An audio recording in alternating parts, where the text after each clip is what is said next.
Ya, Assalamualaikum warahmatullahi wabarakatuh. Perkenalkan, nama saya Akil Adam dari tab LP 006 dengan NIM 231011402782. Pada video ini saya akan menjelaskan mengenai aplikasi proyek akhir yang saya buat, yaitu dengan judul Wisata Suara.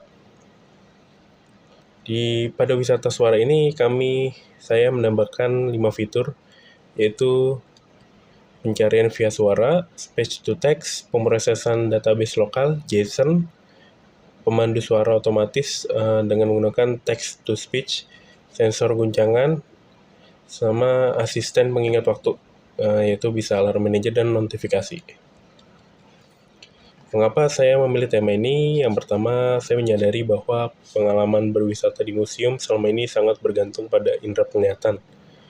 Melalui aplikasi wisata suara ini, saya mengharapkan konsep inklusif desain. Tujuannya untuk memberikan kemandirian bagi penyandang disabilitas, khususnya teman-teman tunanetra, agar mereka bisa ikut melihat dan menikmati sejarah artefak museum murni melalui pendengaran dan interaksi perangkat yang ramah disabilitas. Dan ini juga bisa juga digunakan oleh masyarakat umum.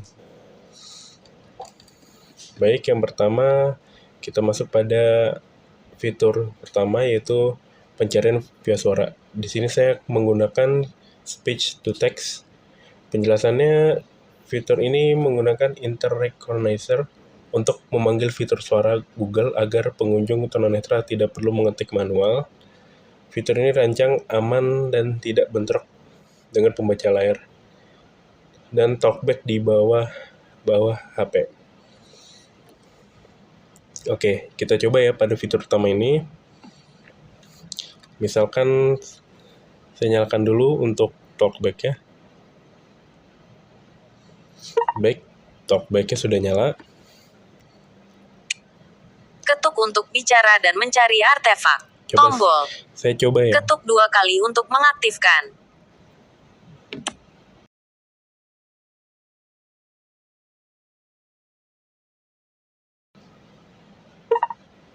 Candi Borobudur adalah candi Buddha terbesar di dunia yang dibangun pada abad ke-9 pada masa Wangsa Shailendra.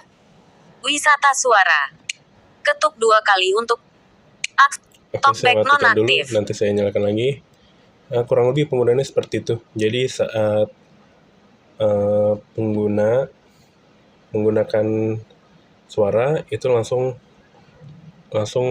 ada hasilnya. Jadi langsung dibacakan secara singkatnya. Kalau misalkan mau tahu tentang lukisan, tentang apa, tentang sejarah pun bisa di sini.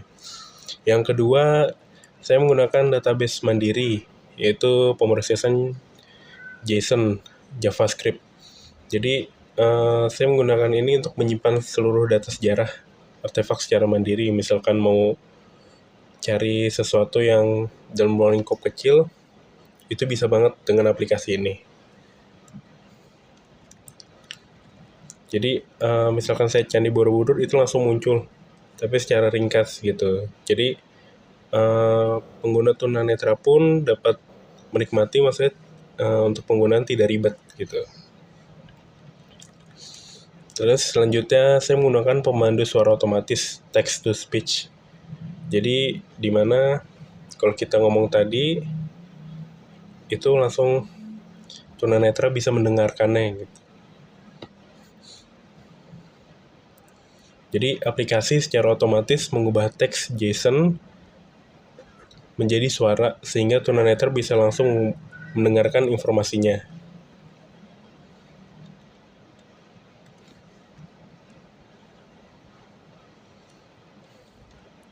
Nah, saya ada sensor accelerometer.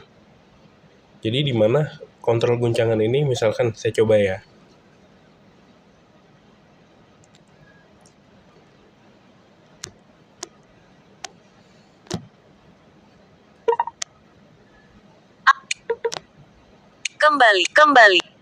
Kembali. Wisata suara. Baik. Jadi di sini saya ada kontrol guncangan. Misalkan Candi Borobudur adalah candi Buddha terbesar di dunia yang dibangun pada abad ke-9. Misalkan saya menggunakan Ketuk ini untuk yang di sini. bicara dan mencari artefak. Super Screen Recorder aplikasi. Ketuk untuk bicara dan mencari artefak. Tombol. Jendela wisata suara. Saya ulang.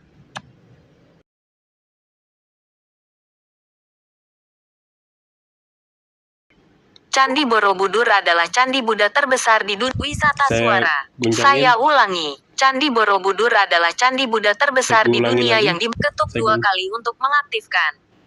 Saya ulangi. Candi Borobudur adalah candi Buddha terbesar. Akses talkback nonaktif. Nah, jadi di saat sensor ini saya pakai, saya guncangkan, itu penjelasan akan mengulangi lagi. Jadi itu tidak bikin, itu sangat mempermudah sekali untuk tunanetra, misalkan untuk memakai atau di seorang masyarakat disabilitas.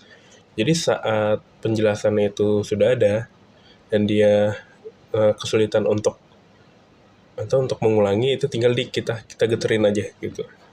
Itu otomatis aplikasi ini mengulang penjelasannya. Nah, selanjutnya yang terakhir, saya ada asisten pengingat waktu.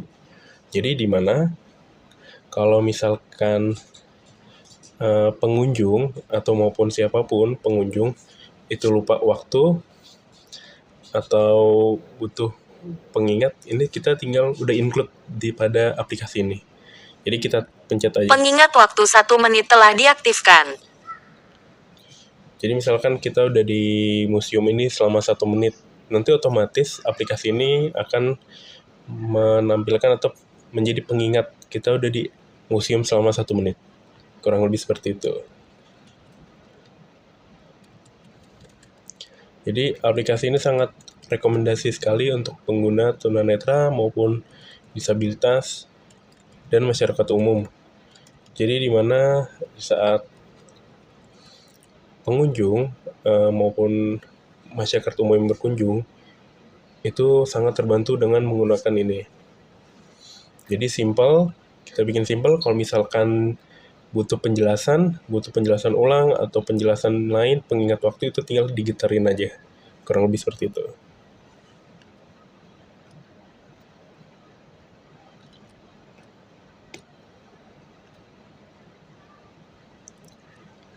Nah, ini pengingat waktunya ya, waktu udah berlalu 1 menit. Jadi, kalau misalkan dalam kita sudah masuk area, misalkan kita mau berada di museum itu selama 30 menit, mau di berapapun, itu kita tinggal klik aja. Misalkan 30 menit. Nanti, pengingat waktu 30 menit telah diaktifkan. Nah, ini aplikasi ini langsung mengaktifkan. Jadi nanti saat kita berkunjung dan kita nggak tahu waktu ya, misalkan tidak ada jam di situ, atau apalagi untuk tunanetra, disabilitas gitu, ini aplikasi ini jadi pengingat gitu.